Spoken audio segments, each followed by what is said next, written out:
Well, before the big game on Sunday, let's keep it right there in New England for the big series that just wrapped up. Fernando Pena on loan from baseball tonight. Tuesday, we saw the Rays beat the Red Sox, scoring 2 in the ninth. The encore last night. What a game. It lasted more than 5 hours. Let's get to Fenway. Josh Beckett and the Sox come in a game and a half back of the Rays. Top of the sixth, we're tied at 1. Willie Ibar lines one to center. Jacoby Ellsbury makes a great defense in support of Beckett, who went 6 strong, 1 earned run. Bottom of the ninth, still looking at 1-1. 2 out, runners on first and second. Ellsbury, Fernando. Tremendous play here by Willie Ibar. He could have charged a little bit. I think he was safe at first. Should have charged it through a little harder. But you know what? They got the call and they got out of the inning, and they continue to try to win this late. And that was Ellsbury. He's playing in place of the hot-hitting Coco Crisp.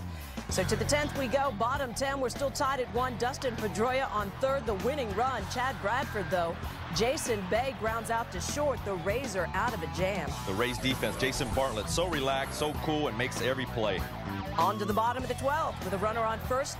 David Ortiz lays down a bunt. J.P. Howell gets to it. You know, if David Ortiz is bunting, something may be wrong with his wrist, bother him a little bit. That big guy can flat out win it with one swing of the bat.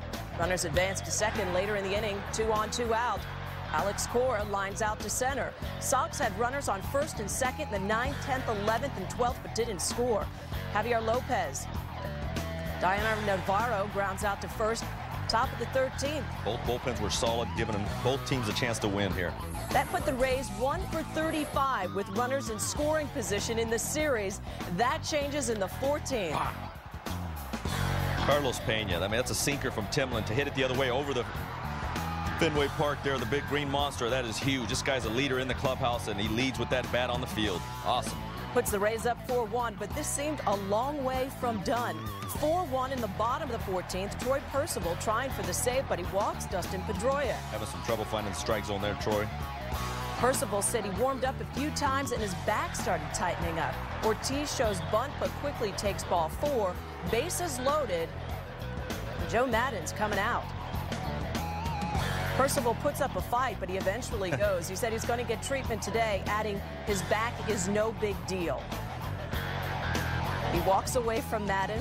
What do you suppose that conversation was like? I know it. Troy Percival's a battler. He's a gamer. He did not want to come out of this game, but you know what? He finally said Joe Madden knows best. You respect Joe Madden a ton. They bring in Hammels with a fresh arm, and you hope he can close the door here, and he definitely does. That's just a nasty pitch right there to get that Jason Bay. But what Diana Navarro did to keep that ball in front so that run didn't score was even bigger. They went 0 for 7, and then he gets Cora to pop out to end the game. Rays win 4-2. Big win.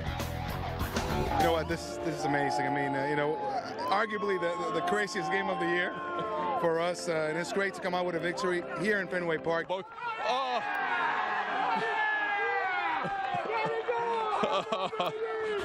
It just shows you what this team is all about, all our resolve, and you know we stick through it till the end. You know, just overall great series. Coming back from sweep, you know, in Toronto. Keep our heads high. You know, go in there and do our thing. We're proud of ourselves, and we're a confident team.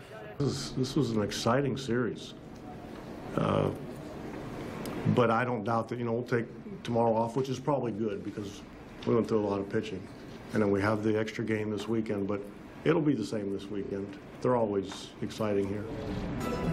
Hammel, well-earned pie in the face. Tough jam. He came in hard of the order, bases loaded. Now Tampa Bay gets their lead in the AL East to 2.5 games over the Red Sox. Both teams, as you heard Terry Francona say, have today off before starting key AL East series on Friday. Tampa Bay is going to New York to face the Yankees. The Red Sox will take on the red-hot Blue Jays, who have won 10 of their last 11. That is Fernando Pena of Baseball Tonight rejoins us here, SportsCenter Live. Let's talk about the Rays. Evan Longoria, Carl Crawford, B.J. Upton, and yet they get 2-3 at Fenway. What effect will this series have going forward? I think it's huge, Chris. I mean, what they did to be able to go in there after being swept in Toronto is just can really propel them and get them really going the right way. And then the way they did it. I mean, when you can beat a guy like Papelbon late, and then you're able to beat a guy like Josh Beckett when he's starting the game, I mean, you think that's a for sure win in Boston, and they're able to beat them. And these guys just showed, you know, they keep battling. Like Carlos Pena told me yesterday, they play pitch to pitch, inning to inning. They don't look ahead too far. And what this game was able to do is to give them confidence that they can win at Fenway Park for later in the season, and obviously get that mental block off their heads that they can win there and be huge here down the road. The Rays bullpen I showed you throughout the highlight.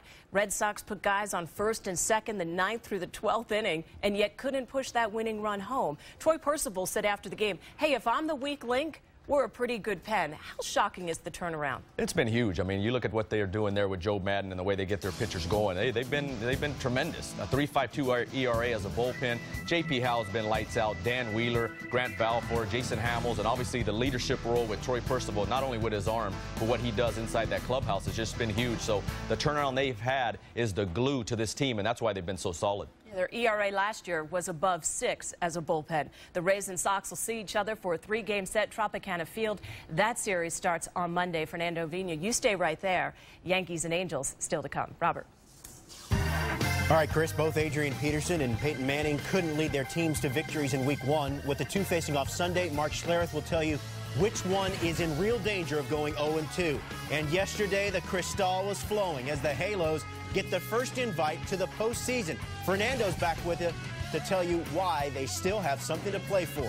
And Manny hit a couple more while he put the Dodgers atop the National League West. Is he enough to become an MVP?